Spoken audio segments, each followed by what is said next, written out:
Someone once told me the grass is much greener. I still need to watch all of this show in order. There is a mixture of sadness, but at the same time there's a mixture of a little bit of humor, which you can definitely expect in this series. Every character has multiple dimensions, really. Obviously it's a scripted show, but they don't feel scripted. They feel real. They feel genuine. If kids find value in things, I think there is value in them. Because it is art in its own way, and it is very important.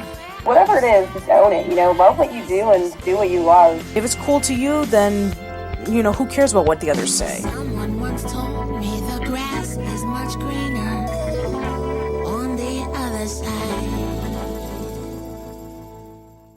Welcome to the We're In Between podcast, and last time we discussed the instant classic Hello Stranger, and we had a lot of great things to say about that. This week, we're discussing the episode Cry Wolf. It's episode 8, and for this, during a routine fire drill, Dodie accidentally tells Miranda her biggest, deepest, darkest secret, that she's not allowed to shave her legs, which Miranda then ends up using as blackmail to get Ginger to do her homework and to stay away from Courtney, which is so many great things happening there. And then we've got our classic Carl B-plot where he puts together an all-hair ensemble and declares himself Wolf Boy. This one might take the cake for the strangest Carl episode so far of these 8. So we start off with a fire drill, and that already took me back to elementary school and middle school days. And we get an interaction between Dodie and Miranda that lasts longer than they've ever interacted before, and it's fascinating. Yeah, because Ginger and Courtney are kind of over in the corner talking, and Miranda says, oh, I guess Courtney and Ginger are best friends now, and Dodie gets super insecure about it, and is like, no, they're just, they're just talking, it's all good. But the way Miranda is able to very easily manipulate her, and other people as well, to do what she wants them to do is kind of frightening. Yeah, so, Dodie accidentally shares Ginger's secret of having frizzy lizzies. That's basically a secret term of Ginger not being allowed to shave her legs. And Miranda decides to use this as an advantage to use as blackmail to saying to Ginger, you better do my homework and please stay away from Courtney, or else I will be saying your secret in front of the entire school. And this secret was actually referenced in an episode that we talked about a few weeks ago, Sleep On It, in which when the girls are playing Truth or Dare and Ginger is hesitating on saying her truth statement, Dodie is screaming out, no, don't say anything about your hairy legs, Ginger. So there you go. We actually knew about that Ginger had hairy legs even before this episode came out. Right, another one of those great continuity moments. Totally. And Dodie ends up just blabbing everything to Miranda because part of me thinks she does this kind of stuff on purpose. Not consciously, but I think she loves stirring up the drama, even if she's not actively making the choice to do it. Yeah, she definitely does become very apologetic, and then she owns up to it later when it comes up in front of Ginger. She admits that she let all these secrets out and stuff. And there's also this, I think it's Macy says, well, at least you didn't mention her love for smiley pajamas or that whole tooth fairy thing, which are 2 secrets that, of course, Dodie also spilled right beforehand. And I don't care what anybody says, if anybody has smiley pajamas or smiley t-shirts or anything like that, I will high-five you through the roof. That is awesome. Yeah, I'm one to wear all sorts of what could be considered embarrassing pajamas. I'm not even gonna lie. Last night I slept in a cow onesie, and it was comfortable and wonderful, and I have no regrets. That is awesome. Nice. So Miranda, we see peak evil Miranda in this episode. Yeah, because in the previous episode where we had Miranda, she was just basically trying to get Ginger and Darren together so that she can be able to have a closer chance of being with Ian. But now we really see the mean, nasty, manipulative Miranda that we saw in episode 1, where she convinces Ginger to seal the enter sign to give to Courtney as a birthday present. She is really sadistic in this episode, and, you kind of understand why Ginger is very fearful of that, because we saw what happened last time.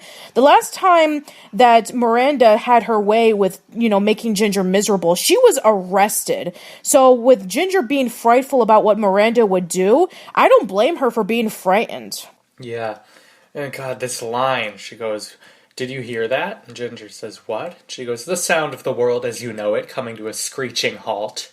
Yeah, it's valid. Miranda terrifies me, honestly. If she were a real person in my life, I'd be a little bit scared as to what she's up to with things. She's clearly malintended, and I get the idea of her being jealous-ish of Ginger for taking up some of Courtney's time, but man, it's kind of crazy. It's kind of like overprotective, like, also don't hang out with my friend, she's my friend. Like, getting that possessive over a person, it's kind of strange.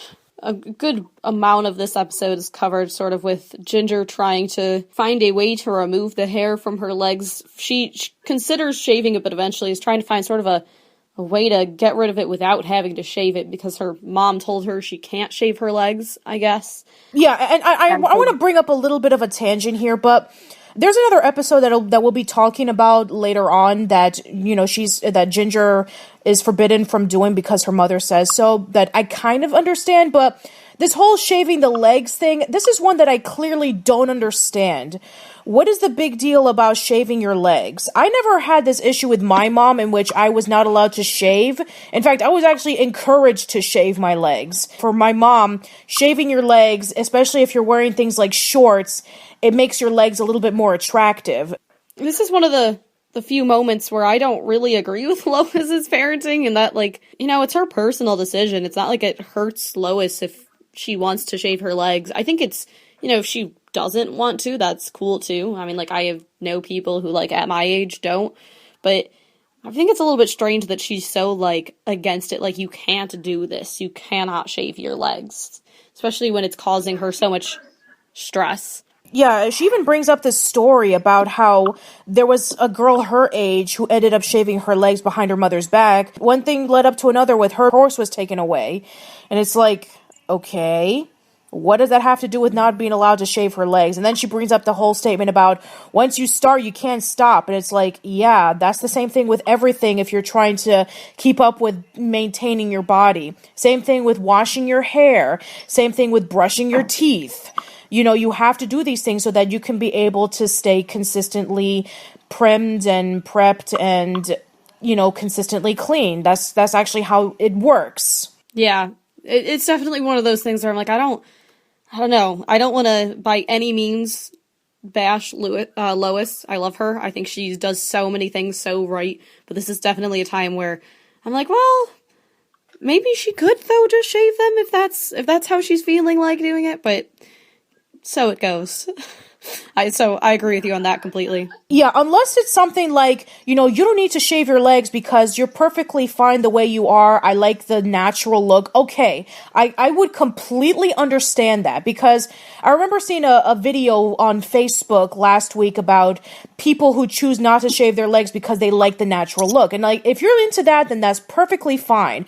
But Lois's explanation of Ginger not shaving her legs makes absolutely no sense. As much as I love Lois, she is my favorite character in the series, this is one I'm gonna have to sadly disagree on her advice on. Yeah, absolutely.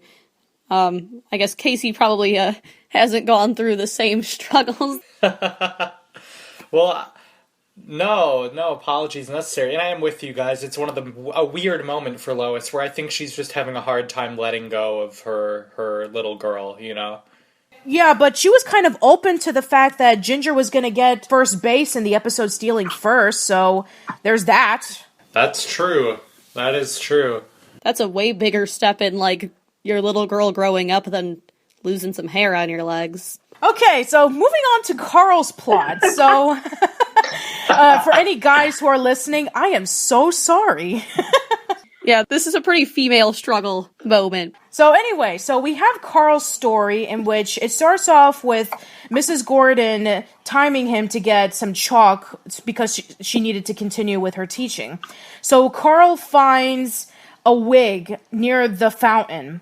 And he sees it and he picks it up and then he sees one of his teachers completely bald and he's like shocked by it. He's like, "Sir, last time I recall, you had a full head of hair. What happened?" So then when we have Carl putting on the wig at the doghouse with Hoodsy, and then he kind of like puts it on, over his eyes, he has this fascination of acting like a wolf, acting completely wild. And then eventually that slowly transforms him into wanting to become Wolf Boy. Yeah, this is one of the weirdest ones. He's very dedicated. I'll give him that on pretty much all of his antics. He's very dedicated, but this one, he makes it like a full-time job to act like a wolf. But he says things like to Lois, like, do you think you could pick up some hay for my pen and stuff? He's the king of phases, man. Yeah, he really is. He commits hard to every weird thing that he decides to do. Also, I have this weird moment where Ginger's hiding under the stairwell and she's mortified. And she says to Macy, like, oh, I can't just hide under stairwells my whole life. And I just had a feeling. I feel like I've watched the show enough now to know their relationship. And I knew Macy was going to say, well, technically. And she did. She was like, well, if you had, non-perishable food and blah, blah, blah, you could probably make it happen. And I thought that was so funny. Yeah, switching back over to the Carl side plot, I love how all the kids buy into this whole Wolf Boy thing right away, and they're obsessed with it, and Hoodsy as his wrangler is fantastic. Yeah, he basically looks like a ringleader when he says, step right up and come see the amazing, fantastic Wolf Boy. And all the kids are just circling around, and then we have Brandon wanting to give Carl a veggie burger, thinking that he'll be fooled by it because it tastes like real meat. By the way, just want to let anybody know that it's in rare occasions that does tend to happen, but, with, like, the processed veggie burgers, they don't taste like real meat. I'm sorry. Yeah, I've got to agree with you on that one. There's a lot of things where people will be like, it tastes just like such and such, or like, this vegan such and such tastes just like the normal kind, and I wish I could say it did, but it usually doesn't to me.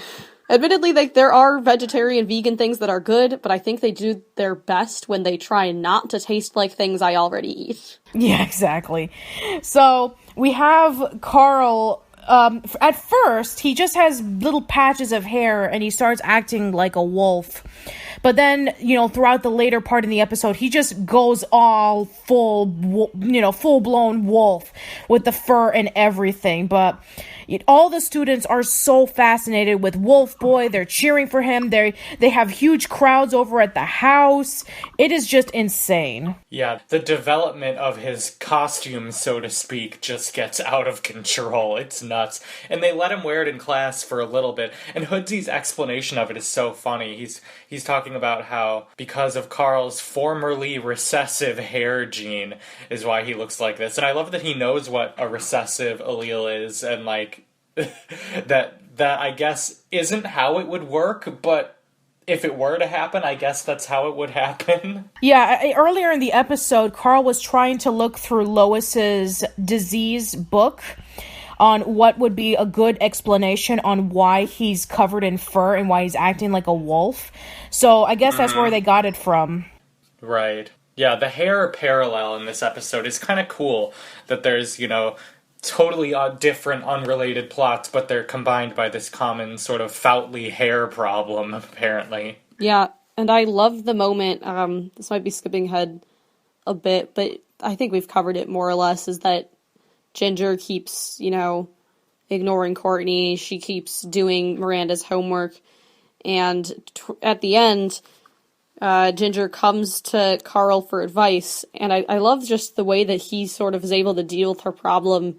And he's like, well, Mom said you can't shave your legs, but she didn't say anything about your ankles, right?